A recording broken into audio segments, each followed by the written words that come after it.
During the pandemic, the AUHSD realized the need for growing produce for a community in need, and we started the Magnolia Agriscience Community Center.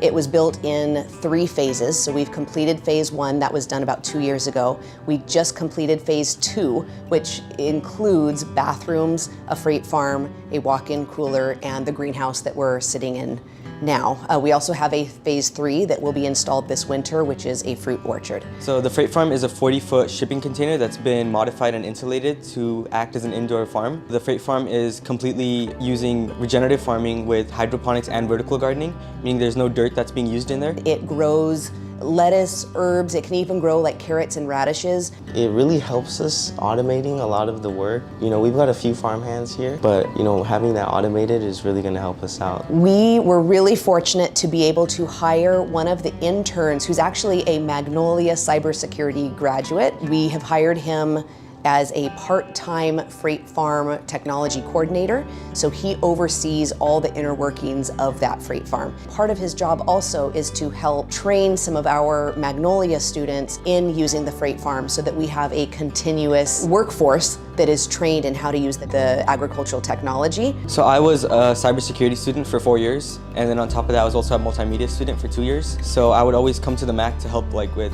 recording and pictures. Through that I had my connections to get into the summer internship, and then from there we got the freight farm, and then that helped me get into engineering, and now I work in the freight farm to implement my engineering and cybersecurity skills together. We reached out to our cybersecurity programs, and there is specific classes in innovation in technology, and so those students are being asked to come out. Really, we want to give students choice so that if they are interested in agricultural technology, they have the ability to come out here and get some job training skills. They can see real-world hands-on training in the freight farm, and then they have something wonderful to put on their resume. I was a part of the MACC internship, which is offered here at Magnolia High School and other schools in our district. So I was able to really become involved in the MACC, and now I'm also one of the presidents of the MACC Club. I actually asked to help out in the freight farm, and Ansley Souza and Dr. Jacquemus were able to have me come here and volunteer over the summer, and I was able to learn about the freight farm and what it does for our community. Right now, 100% of our produce, and we're primarily growing lettuce right now, but 100% of that produce is going to go to AUHSD Food Services, and they are going to be using all of that lettuce that then will go into student lunches throughout the district for Anaheim Elementary and for Anaheim Union High School District. All the students who are part of the MACC Club are actually able to volunteer,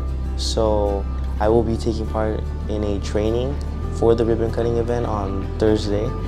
So we're kind of getting prepared so we know what to do on that day. Actually, I'll be part of making the food because I have my food handler's license. The MACC was able to help me get the food handler's license, which is something I didn't even know I needed before I joined the MACC internship. We are having our ribbon cutting event for the freight farm along with a farm-to-table dinner. And really it's to honor our community partners, especially Doug Chafee, who was the person who donated a large amount of money for the freight farm to be possible. Being involved in the MACC and now the freight farm has actually made me consider agriculture and agricultural technology as a viable career pathway. Yeah, I think the freight farm is really good for our school and our community.